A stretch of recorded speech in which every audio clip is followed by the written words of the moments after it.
I've called this the region of Legion because it is the story of the demoniac who we know as Legion. Interestingly, Matthew never calls him Legion, and as we do the story, I want to kind of try and draw out some of the details that we get from other Gospels, and then at the same time understand why Matthew's ignored some of those because of his kind of natural flow of what he's trying to get across. So it always helps just to kind of spell out again. My understanding is that Matthew's the first gospel written, so the others have got slightly different agendas. So he just deals with the issue of the demoniac, or in actual fact, in Matthew's case, demoniacs, in the region of Decapolis. So we come into the text. So having gone to the other side, so we saw last week him getting in the boat, and we've seen him overnight calming the storm. So having come to the other side, to the region of the Gadarenes, two people exorcised by demons met him. So some translations will put possessed, demonized, various things, but that there is an oppression going on. They come to the region of the Gadarenes. There are two there. They meet him. They're coming up from the tomb so disturbingly that no one could pass that way.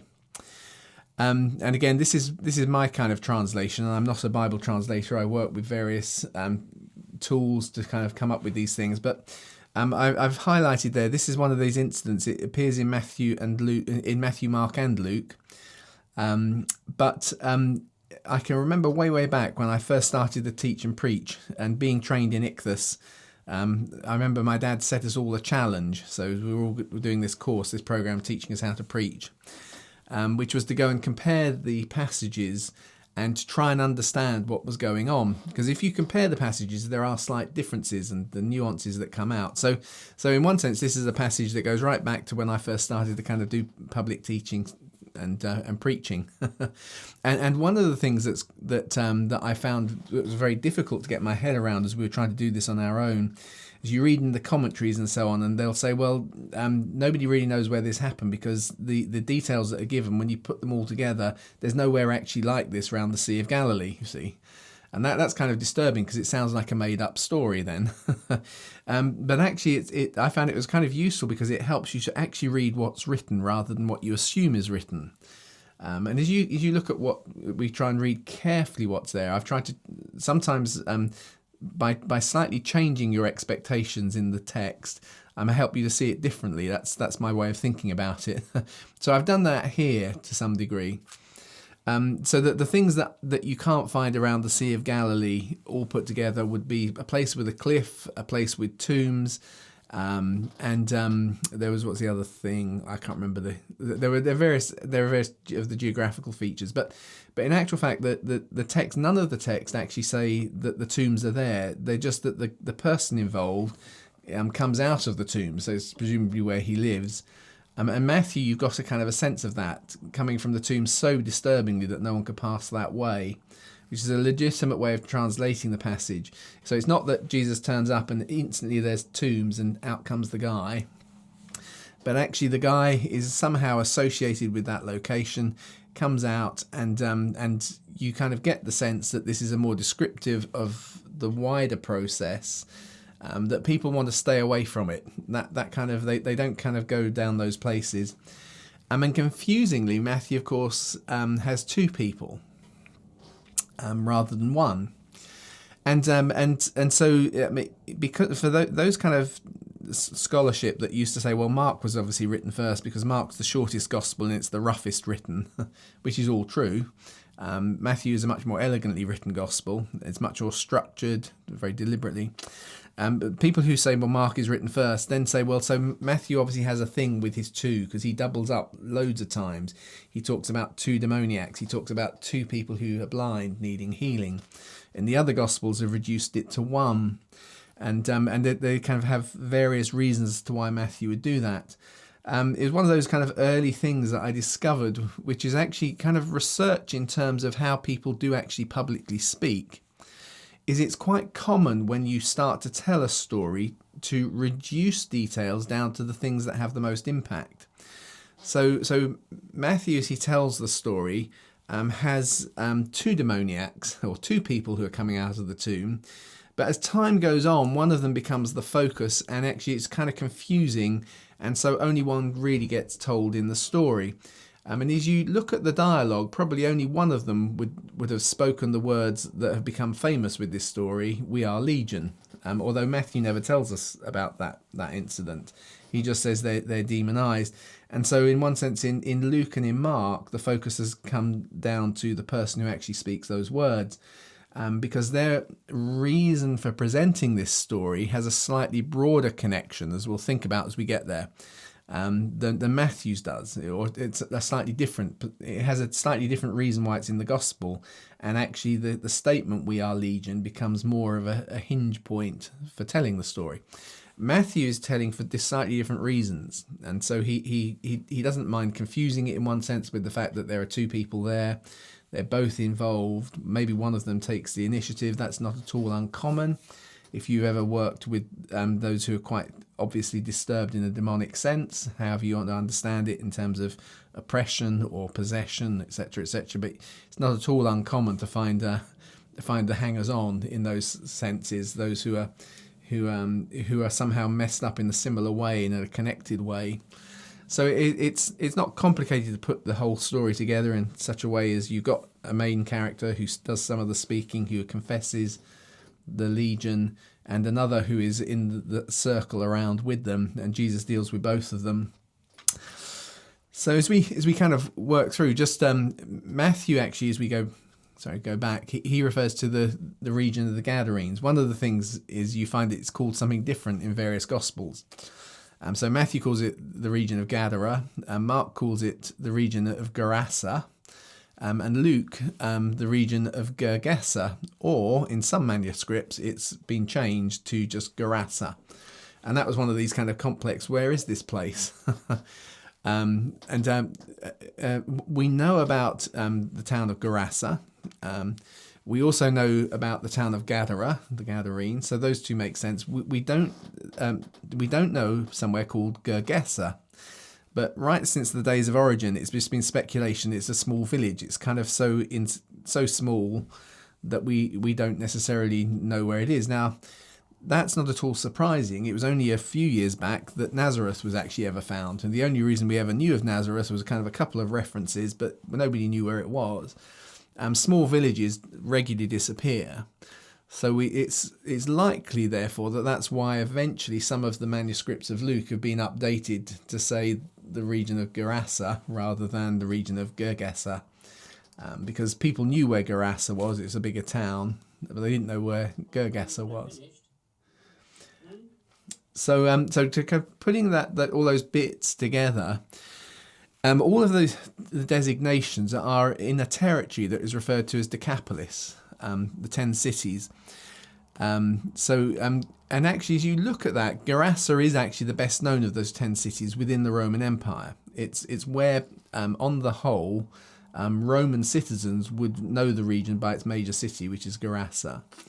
But Gadara, or Gadara, is actually the closest to the Jewish populations. You can see on the map, it's pushing towards Galilee, from Decapolis, Trachonitis, which we tend to think of as being part of Syria, because they're across the Jordan.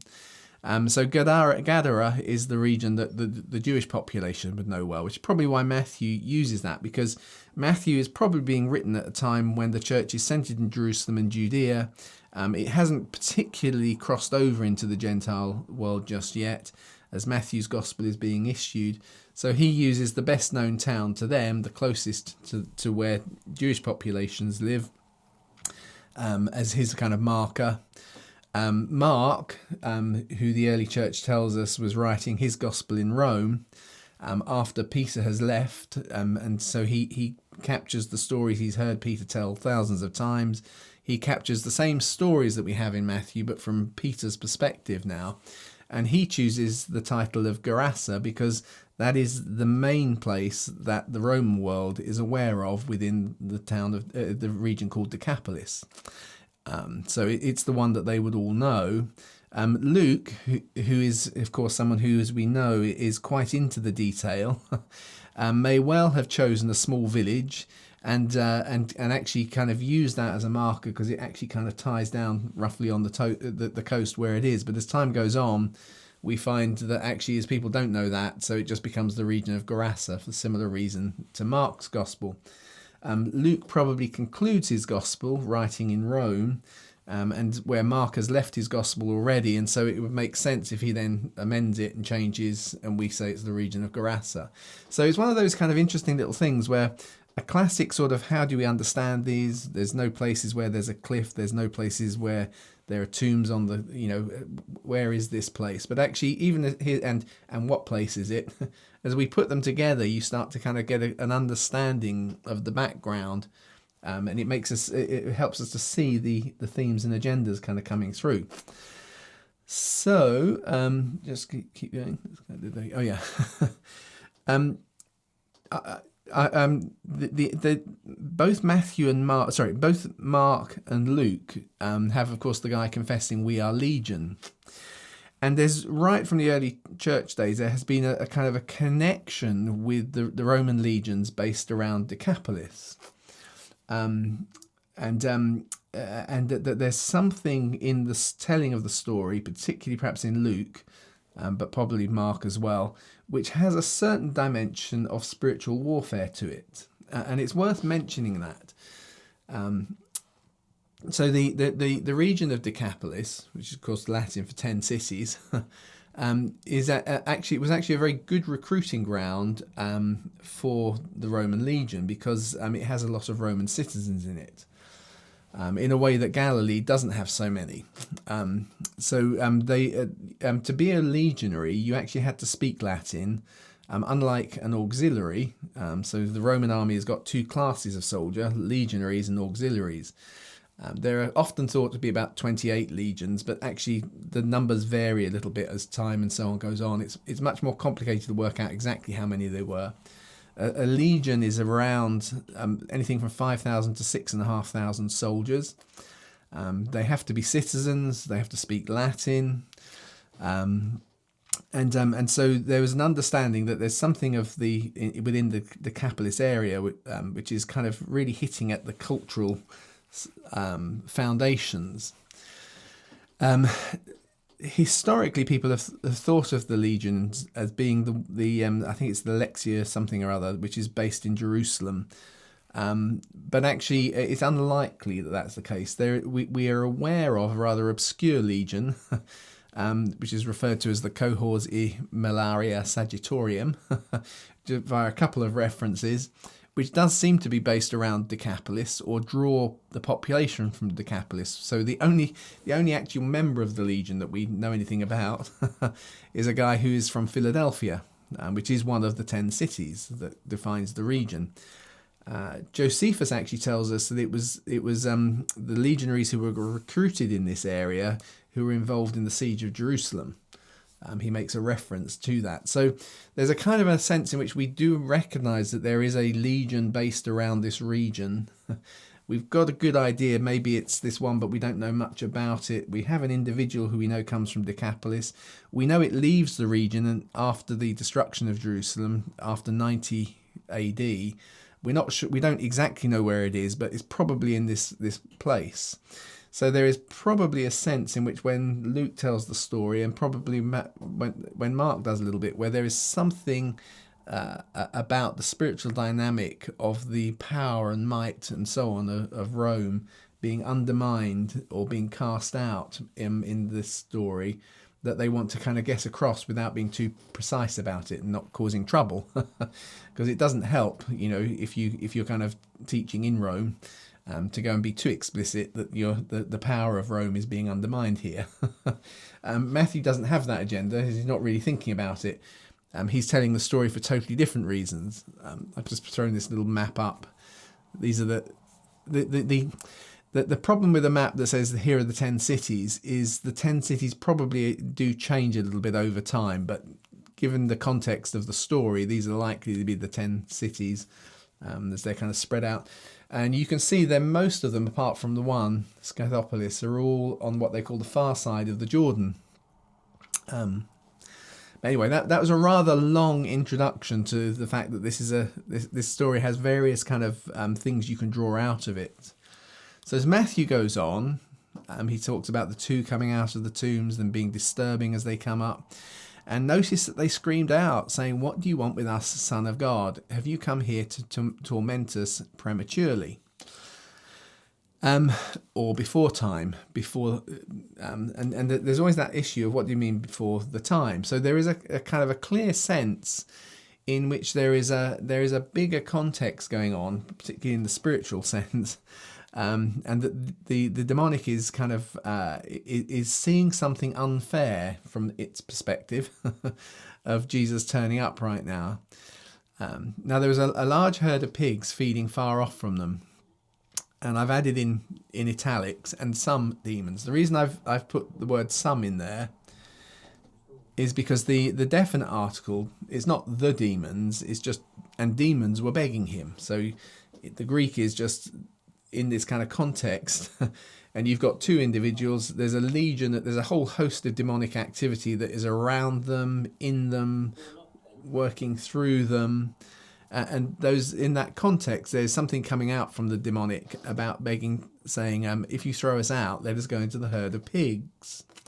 And again, you try and match these things together. What's going on? There seems to be a sense in which there is an authority given to the demonic, perhaps by the legal status and the recruitment place and the physical location of the Roman legion, that empowers them within this area, which actually makes it an attractive area from the demonic point of view to be. And in this context, where there's some disturbance within that spiritual realm, and the demonic is wanting to challenge, wants to actually be allowed to stay in the area.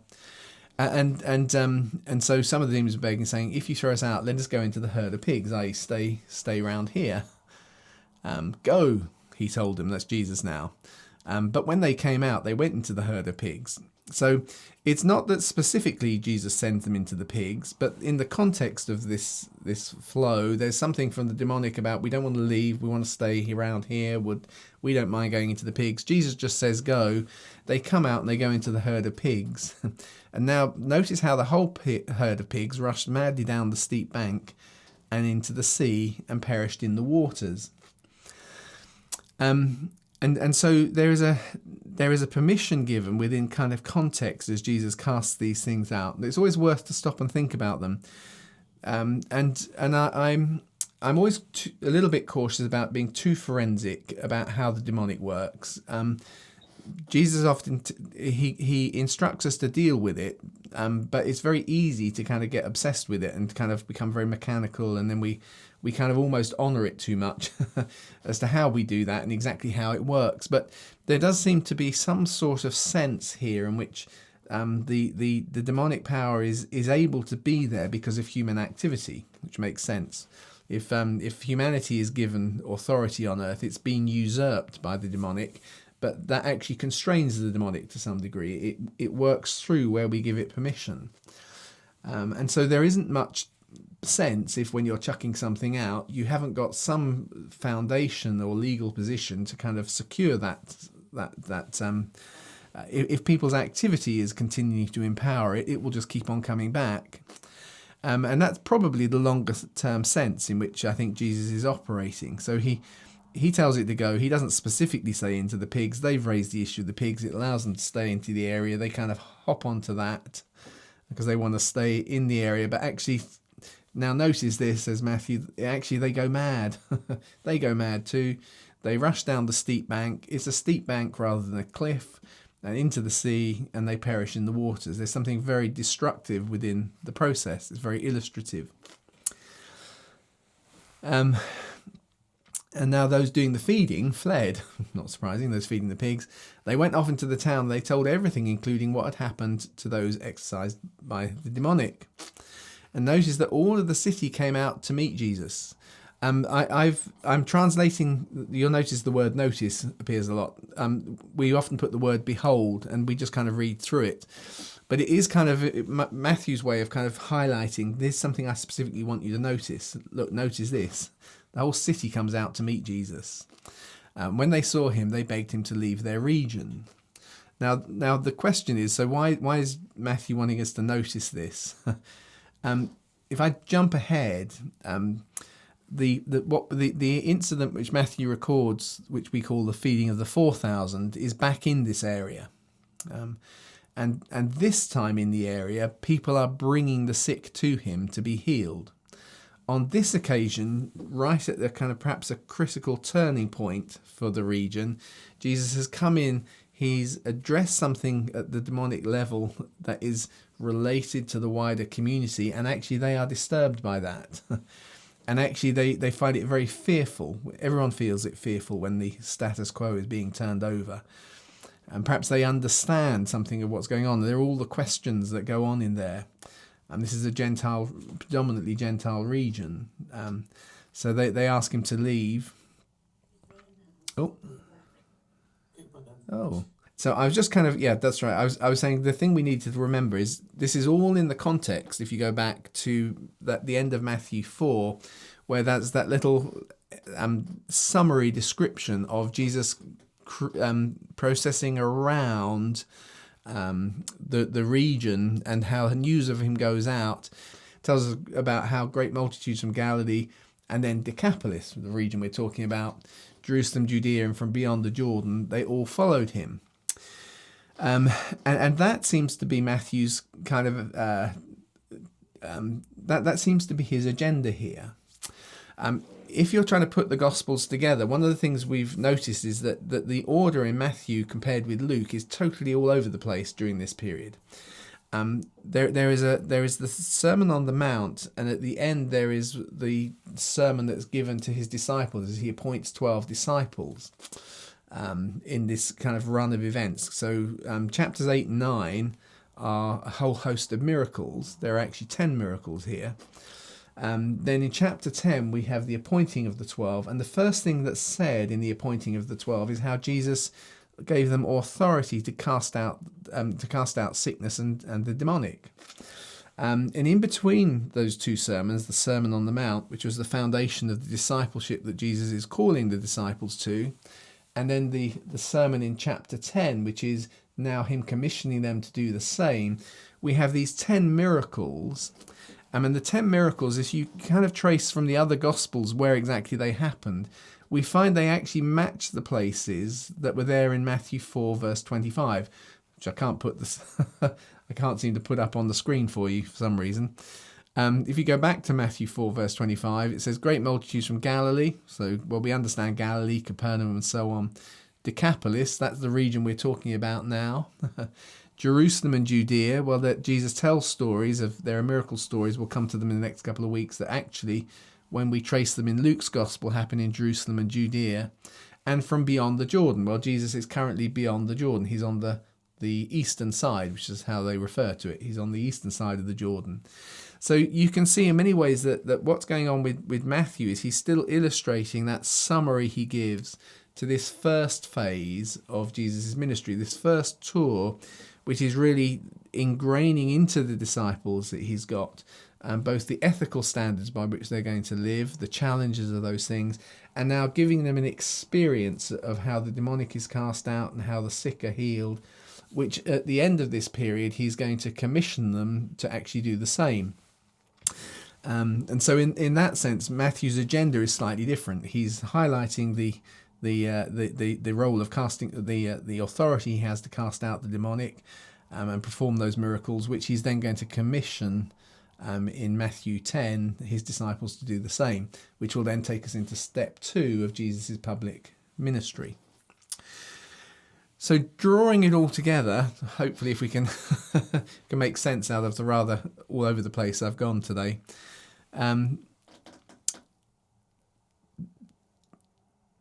There is a real impact longer term. It's not instant, which we'll hear about when we hear about the feeding of the 4,000 to this region, which at some level, this is the only time I'm aware of it, Jesus has deliberately gone out to look for and identify some sort of demonic spiritual stronghold. This is the only place. So it's not something that actually we want to advise or train people to do.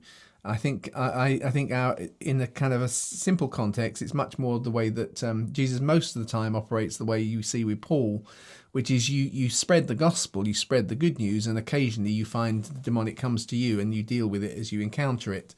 This seems to be the only time that I'm aware of, but it does seem to be there, where Jesus gets in a boat, goes through the demonic storm, which we looked at last week, comes into a region, identifies someone who's a key symbol. They're probably not the authority of the demonic, but they are a key symbol, which actually, as he deals with it, has an impact which is disturbing on the surrounding community, who ask Jesus to leave, but actually, given time, what he's done means when he comes back, they are ready to receive the good news rather than just, if you like, the dealing with the bad news.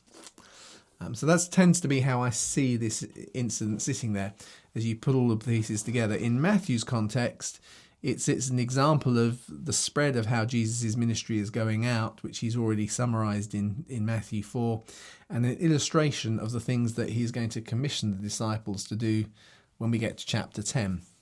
So anyway, those are my thoughts today. Does anyone want to ask any questions or make any observations into the mix at this point? Yeah, I've got a few there. Go ahead, Mark. With the pigs, with the whole thing of the status quo being disrupted. In other stories as well, in scripture, there's never kind of a formula to solve that disruption. Jesus just does those things. Yeah.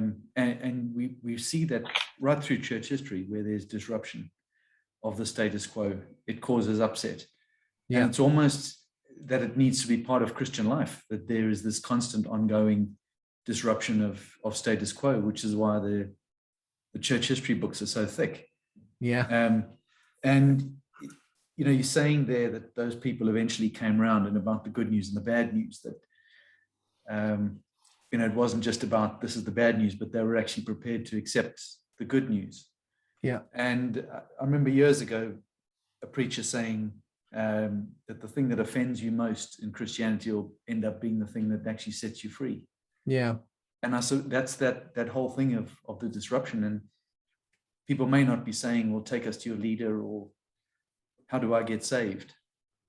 There may be this process of a status quo actually being disrupted and there being quite a bit of disruption. Yeah. But that then opens the way for the good news to be accepted further down the line. Yeah, no, I totally agree, because I think I never want to be. It's a really one of those really tricky knife edge things, which is it's easy to fall off one way or the other, which is we're about following Jesus, which is relational rather than formula. But actually, we do see regular things repeating themselves, and there's something in us that then wants to turn those into the formula, if that makes sense. But actually, I increasingly am suspicious of meaning without suffering. That may not sound like when I'm talking the same thing, but the reason when you were saying it is actually often when we talk about disrupting the status quo, it's about things becoming uncomfortable. And actually, I think there's something in humanity that is made in the image of God that actually wants to struggle. And that kind of gets a bit, whoa, that's a bit scary thing to say, because in what way does God struggle? But actually, I sometimes wonder whether we have too philosophically Greek a view of that actually we don't know anything about God's internal processes before he creates us. But actually, there seems to be something in humanity that wants to overcome, which you find right the way back in Genesis when he makes man in his image, and then gives him dominion. And the word he uses for dominion is one that assumes there's struggle, if that makes sense. That there is something actually in our God-likeness that actually needs to find to do well, to live well, life meaningfully, and actually needs to be shaping, reshaping, challenging, reorganizing. So it's not necessarily pointless suffering, but what I mean is it's not comfortable. It's kind of it's in process rather than stable. So anyway, that's a rather theologically abstract response to the thing, but I do think what you're observing is that it's very true that often the big significant spiritual kind of breakthroughs, when you look back on them, actually weren't comfortable to go through. They are about disturbing status quo, not for the sake of. It's one of those ironic things. If you try to disturb status quo for the sake of disturbing it, you probably don't get what you're looking for.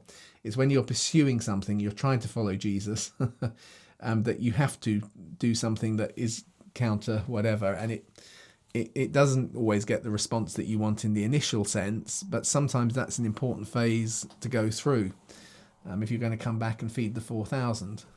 Put it in those ways. And nice to see the Wades who turned up while I didn't notice. So, good. Yeah, well, I think what Jesus did seemed to be quite a political statement. Driving out Legion in a region that was a sort of Roman enclave, as it were. Yeah. Wondering whether that was one of the reasons why they would want him to go away, because they were scared that the Romans would come down hard and do something very nasty to them. Yes, yeah, and having not seeing as we're hearing kind of the perspectives that they're given to us, we don't know exactly what was initially said. It's what's really interesting to notice I think it's in Luke, that Jesus explicitly says, "Go back and tell everyone what God's done."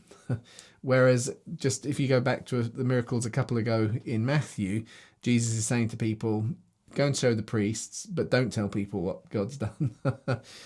So there is a different dynamic going on with this case, which is why I do think it's important that in all of the areas there is something more of the spiritual warfare agenda going on, and part of the testimony of that is part of it.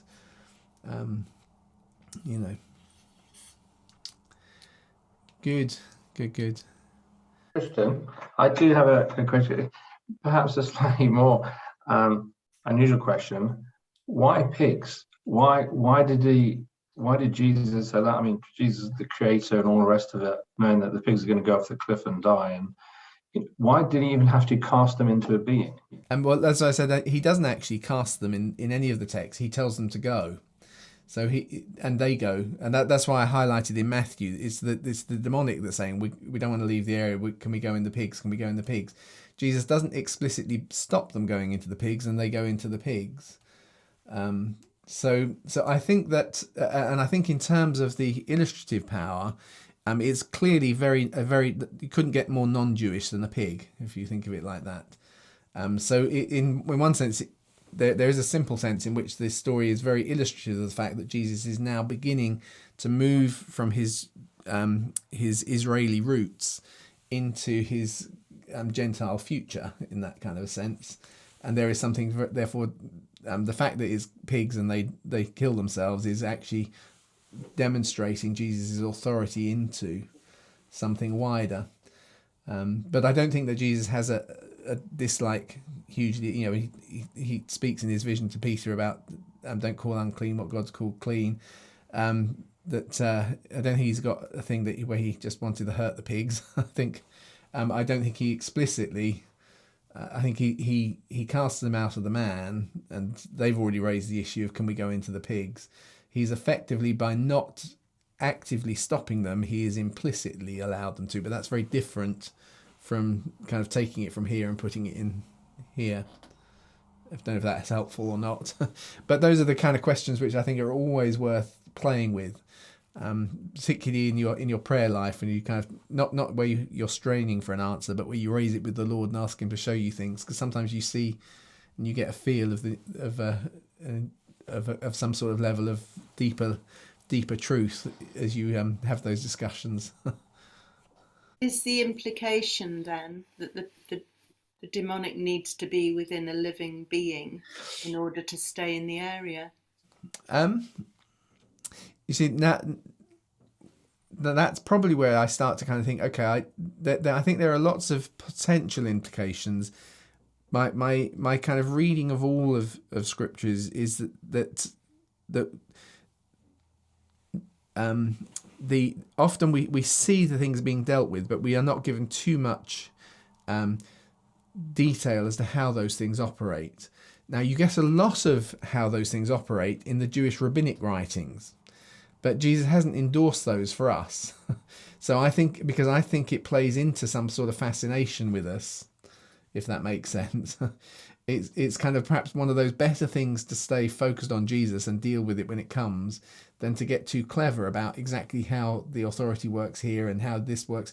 And that becomes not so much relationship as magic. So the difference between magic and whatever is the magic is about the formula. And if I do this and don't do that, then it hasn't got authority over me. And because I did it this way and because I pray, and that huge amount of that sort of that non-relational magical approach to our faith goes on in Christian discussions on the internet. I'm not pointing fingers because it's very easy to get drawn into it. So I see how easy it is to draw into that.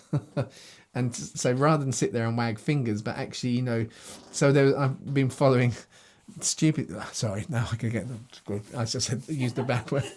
But, discussions about how formulaic you are in the way you pray and what order you pray, the Father, Son, and Holy Spirit, and does this make a difference and does that make a difference?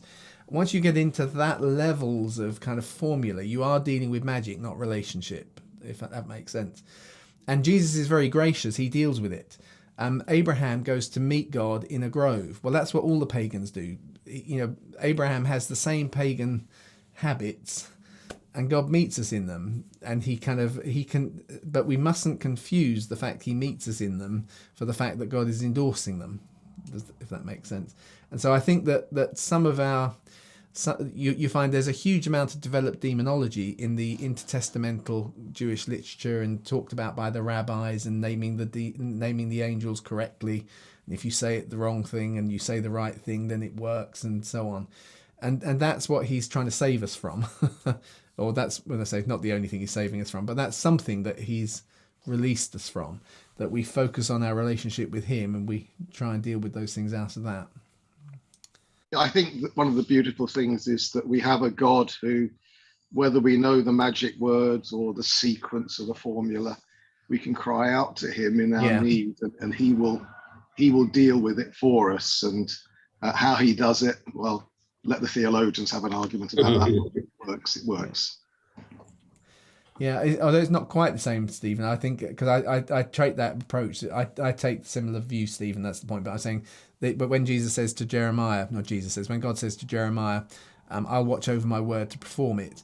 I think basically what he's saying to Jeremiah is, don't get too hung up on getting the words right. Do it in the right attitude, and then I will watch over what you say, and we'll work with that. If that makes sense. That's how I read that interaction. It's kind of, Jeremiah is all, I'm only young, I don't know how to do this, I might get it wrong. And God's kind of perspective is, don't worry, you do it with the right attitude, with the right heart. I'll watch over it, and then we'll work within that. There can be quite a lot of very prescriptive prayer in deliverance ministry, which is... Yeah, so I know, and this is where I'm kind of want to be cautious, because they're sometimes can be effective ministries, but what often happens is it's a very human tendency to say, I did it this way and it worked, so I'll turn that into the formula, So, and the way you will sometimes notice it is when even though you've gone through the thing once, you often have to repeat it, then it's becoming much more of a talisman than it really is an effective thing, if that makes sense. So, I think there are lots of things in those formulaic things that you can find good spiritual biblical justification for, and probably have worked multiple times for people. But then there's something in us that wants to turn them into the formula. Write the book, copyright the technique, and sell it with videos to show people how to do it.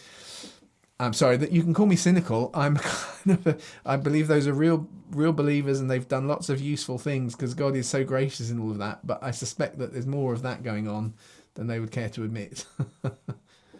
So. But the other thing with that is you see the bondage that it puts people under. So somebody gets prayed for, and the person who's come with the formula says, well, this ought to be happening and that ought to be happening. And they get a phone call every few days saying, well, have you achieved this outcome by now? Yeah. And a young believer or someone who's confused then believing that they haven't achieved this thing because they haven't said the magic spell in the correct order or whatever. Yeah.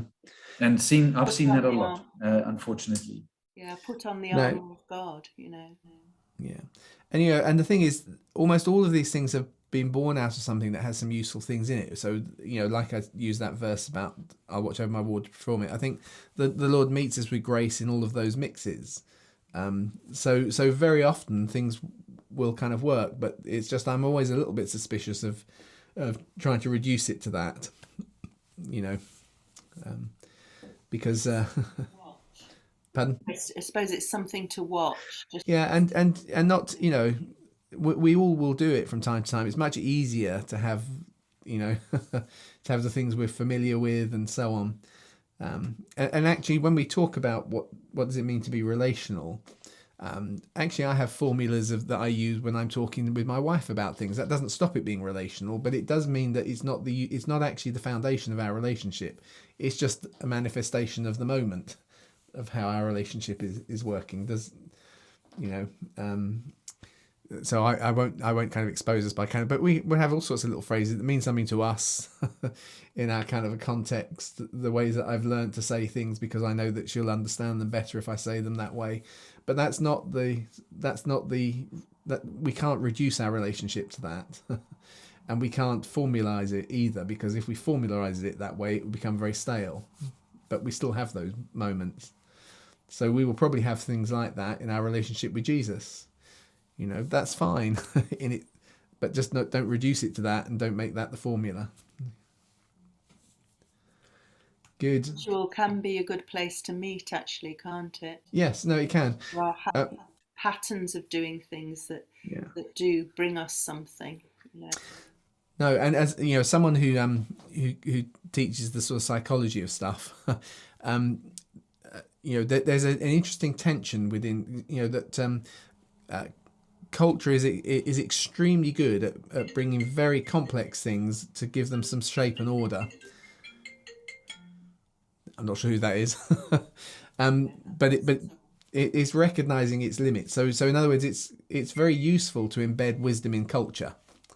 And in fact, we do it in church with our children. So we tell them Bible stories, you see. So and actually that's very helpful. They internalize those stories without realizing it, and they behave the ways that those stories direct them to do. But our faith is more than just a set of Bible stories, if that makes sense. So we will forever be reinventing.